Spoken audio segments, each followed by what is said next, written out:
Asalokhu engene njalo amazwi enduduzo emndenini kaSicebi Dlamini waseMsinga odlule emhlabeni engozini yemoto ngempelasonto.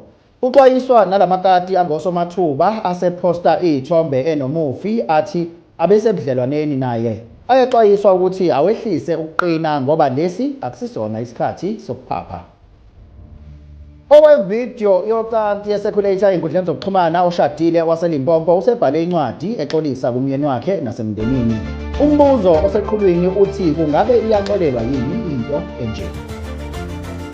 Kanti iLulizandla Foundation iza nethuba elingqayizivele lama-classes kwabafisa ukwenza i-teaching, i-IT kanye ne-engineering. SA News with TK Zuma. Sinibingelele sinamukele endabeni ze-SA News no-TK Zuma. Sanibonani.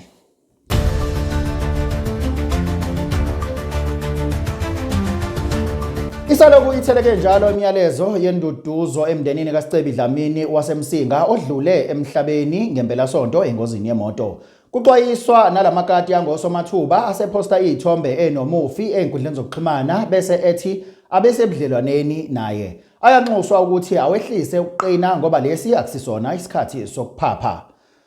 Kanti owaziwa njengaNosiyamyeza ku-TikTok usekhwele wadilika kuMthobisi Sithole oyintatheli yeLanga News. Umyeza usola uJobe ngokuphapha ngokushutha umuzi wakubokaSicebi kuqhuma isililo.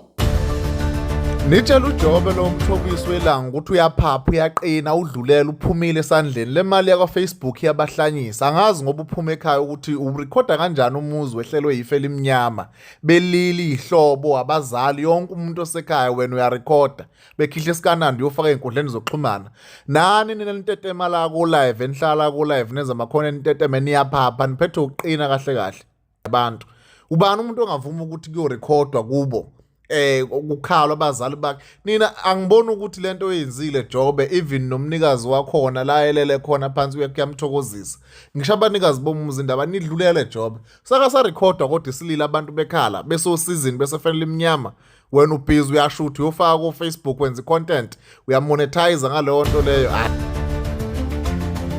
Odumo lwevidiyo yocansi oshadile waseLimpopo esabalele ey'nkundleni zokuxhumana usebhale incwadi exolisa kumyeni wakhe.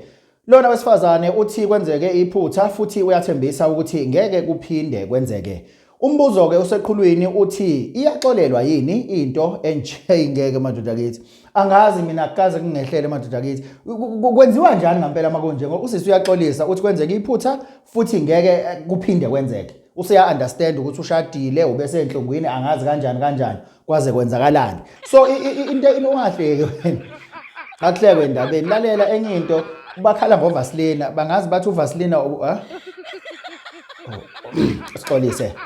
Mbukeli ixhumana nathi einkundleni zokuxhumana usitshele ukuthi wena ulibona kanjani lolu daba usitshele nanokuthi iyaxolelwa yini into ekanje. iLulizandla Foundation iza nethuba elingqayizivele lama-classes kwabafisa ukufundela i-teaching, i-IT noma i-engineering. Sanibonani. Asike sikhulume nabafundi abathi ngifuna ukuya e-university ngonyaka ozayo. Ngabe sowaqeda esikoleni awuthatheke e-university noma wenza matric njengamanje. Abazokwenza i-teaching, engineering ne-IT. Nazi indaba ezimnandi. iLulizandla Foundation. iLulizandla Foundation inhlelela iclass elikhulu lizovela mhla ka-10 October 2026 eBeth Center la eThekwini. Noma abawukho ke eThekwini ngeBholi we-Eastern Cape, Western Cape, Limpopo, Mpumalanga uzo-attenda online. Iyobe kwi live streaming.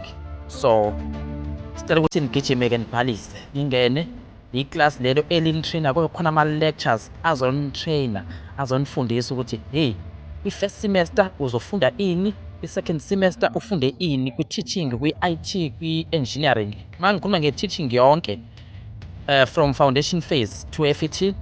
Mangikhuluma nge-engineering ngikhuluma ngo-civil engineering, khuluma ngabo mechanical, yonke into engineering, yonke into IT. Siyacela ukuthi nigijime ningasali nonke niphuthume bafethu, niphuthume bodadewethu bazali.